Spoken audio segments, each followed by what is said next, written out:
Hello everybody, welcome to another speedrun game against Illabe. Oh no, provisional. Oh, but he joined a year ago.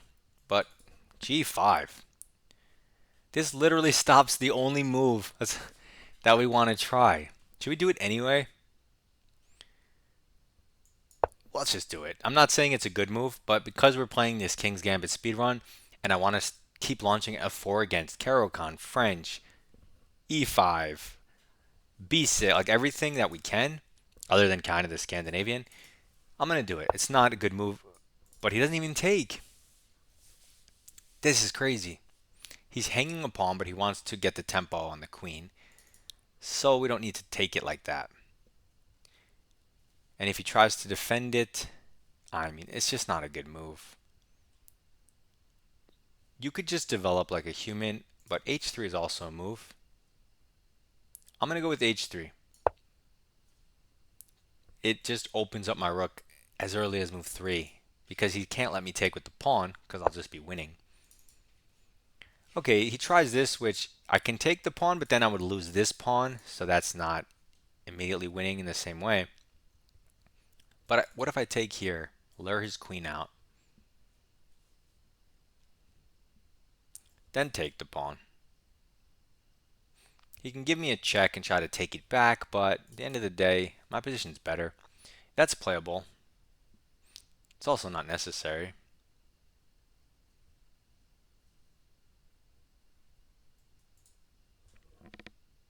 I'm going to push past.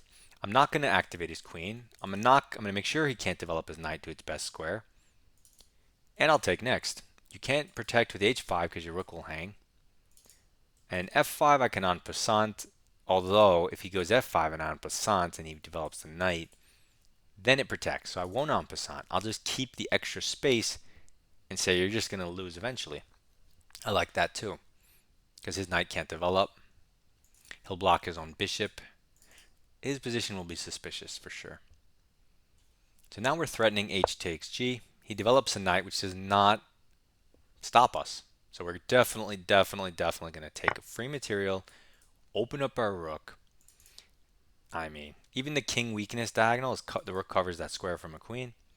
Now we can develop like a human. But before we develop like a human, always look at the central squares. Can you claim the entire thing for yourself? That's priority. And yes, if he allows it, d4 is coming. Ooh, and he allowed it. So what's his real rating? I feel like it's low. Okay, he has question marks, so I don't know his real rating. 1448 question mark, 1700 question mark. He has 500 games, but his position's terrible. Allowing d4 is amazing for white. We're basically winning. He would have to play c5 to undermine it like in a French, but he put his knight in front, so he would have to waste time. So he develops his knight to the only available square. It does come with a threat. However, we have two different responses. One, for example, is develop and defend. Very reasonable. But there's a cheekier option. I wonder if you guys can spot it. How else can you defend the pawn? And I'm not talking about rook h4 walking into a queen attack. Not a good move. There's a very much cheekier way to even improve this, right? Like, what if we push? We're blocking his bishop coordination with the knight, so it's super cheeky. We get this awesome pawn duel that he can't contest with the flank, which means anytime he pushes, we push the other one, interlock it, and he loses. But it comes with this hidden threat that he didn't notice. Pushing this was not just to protect the pawn, which is why I chose it over the bishop move, which is purely defensive but development. But ideally, you want your bishop even, let's say, better. But anyway, the reason I did it was because he came with an attack on the knight. You see the sneak attack? He didn't address the sneak attack. So although f6 is devastating positionally, like he can't move, we're going to have full map control, the guy's toast, it is a free knight. So I'm going to take the knight. Because otherwise he could have technically gone back to g8, which of course is terrible, but it does save the knight. And we are not in the business of letting pieces go free.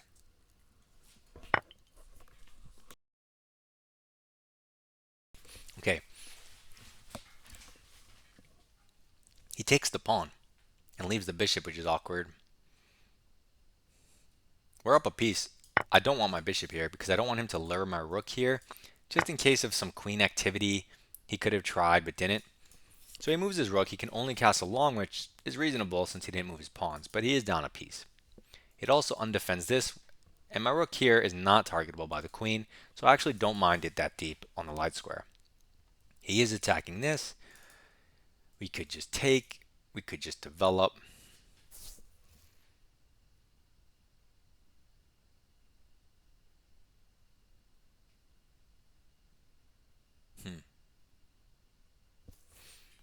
I mean, he can't defend this h-pawn unless he moves his rook back. And since I'm up a knight and I don't need more material to win the game, I want to develop. I don't just want to bring my knight out because, duh. So, I'm going to bring my other knight out. I don't need to play c3 or anything like that. I'm going to go knight c3, which targets a central pawn, which he fails to care about, I see. He goes pawn grabbing. He doesn't get his king to safety. Not the right approach. However, I also don't need to pawn grab. However, it has a beautiful follow-up move, which is quite enticing. So for that reason, and that reason alone, I'm going to take the pawn. Otherwise, I would very much like to get long castled. Okay, he moves the bishop. What's the threat? Not the bishop, the queen on the knight. Always ask yourself the threat. But this check has to be super disruptive, yeah? Because he has to move his king forward. Now he cannot castle long. You see, he waited too long. Now it's never going to happen. He does have queen and knight pressure on this point, which we don't necessarily care about. Okay, so his king goes up to a dark square. We don't have any dark square bishops or queen diagonals right now. He is attacking our pawn. We could just play c3 and solidify everything. We don't need to castle long. We're actually super safe castling short. So yeah, let's just make this beautiful pawn chain. He can only contest our knight with his knight, which, you know, it's not on the right circuit for that, so he would have to waste a lot of time. And then we could just move it, right? We don't even have to oblige him. Also, he's hanging this. I don't know. This looks like game over. Sure, I'm undeveloped, right? But this knight is extremely developed, extremely active. It's an octopus knight on the 6th rank. It's the ideal knight. And his king can't castle, right? It's not like he's castled safe, rook's in the center, aiming at me, development advantage for the piece. He's down. No, he's down the piece with no pawn presence in the center, right? Which is step 1 of my chess theory that I've come up with. We have the pawn chain. We have the safer king because even though it's not castled, we can and he can't. And he lifted it. And you know what I say about moving the king up the board? Doesn't end well. See, so now he retreats because he decides I want to go on the right circuit to challenge this knight. But is it the right idea? No. You need to get all of your pieces out first. This knight's not actually threatening anything. And I'm not going to leave it here and just follow your plan. I could take stuff. I could also just develop, though.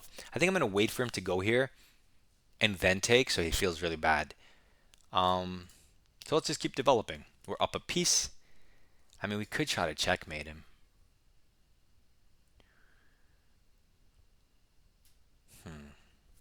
Actually, yeah, maybe. I think if we get our queen to this diagonal, it's kind of like checkmate. So if we go here instead, and then he goes here, and then we go here, that's checkmate, except he has like this resource. But it has to be bad. It has to be terrible. Maybe we could pawn checkmate him? Yeah, I'm going to go queen b3 instead of the regular bishop d3 because this isn't a regular position. Like bishop d3 is just your standard move in this type of pawn structure, but considering his king safety, I'm going to adjust my play. Okay, now this check, we should always look at checks, captures, threats first. This check, what does it do? Well, if he goes into discovery, that has to lead to mate. If he goes back, I mean, why even bother with that? If you go here, this move comes with tempo. If you go here, not so much. There is a pawn hanging. There is a pawn hanging. There is a pawn hanging. You guys would take the pawns. Hands down, without a doubt. You greedy little buggers. But I'm not going to do that. I'm going to give him this super awkward check. He has to play c5.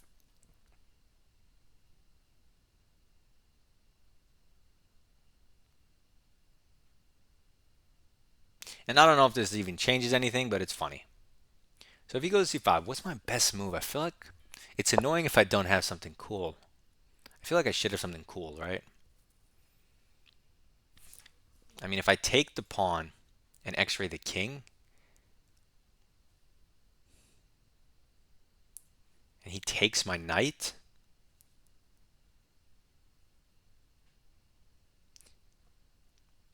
and I give him a check with the queen by pushing, but then he can kind of go back.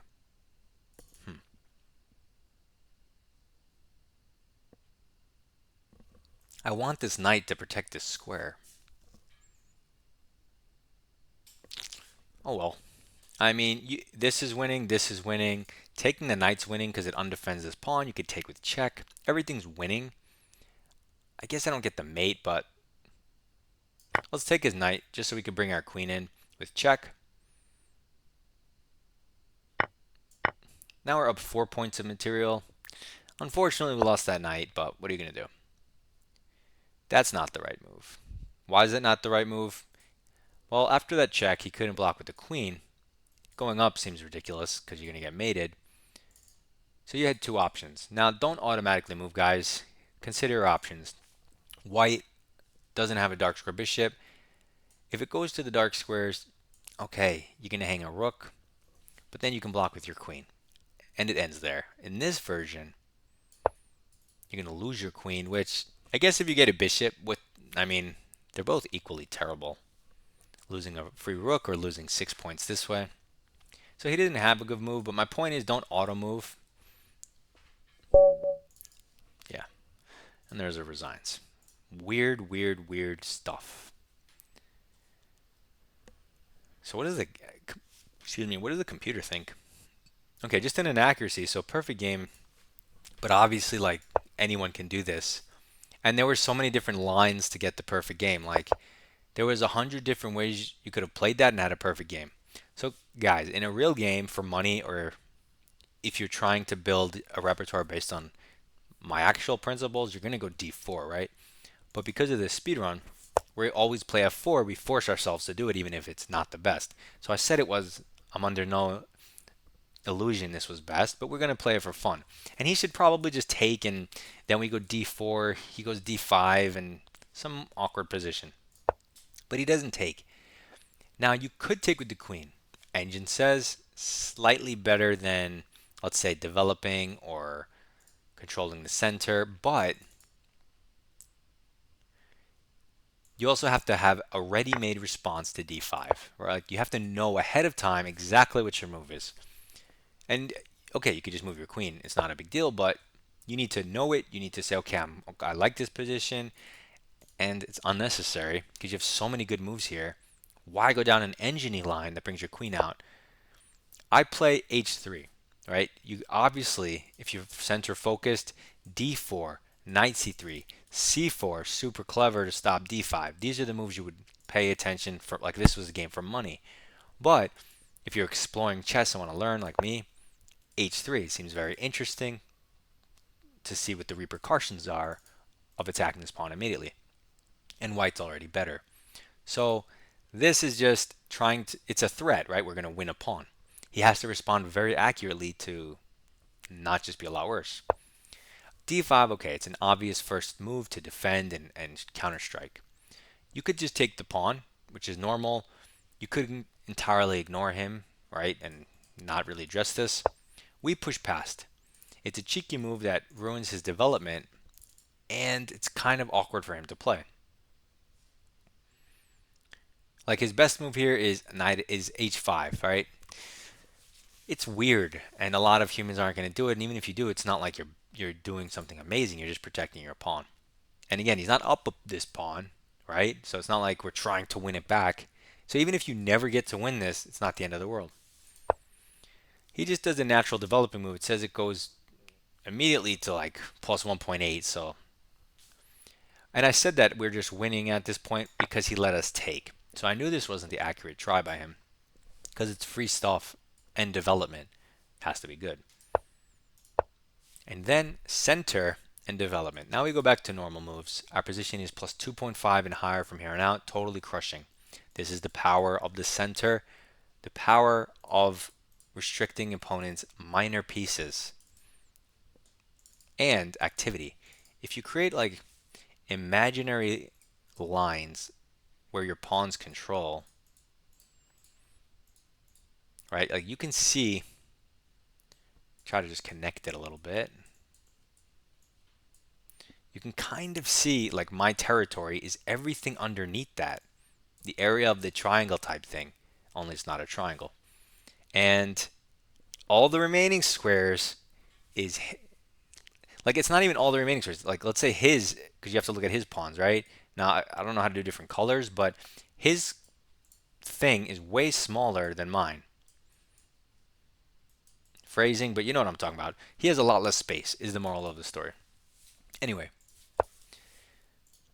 we go here, super cheeky, gaining space for free, and defense, and restriction. Free stuff.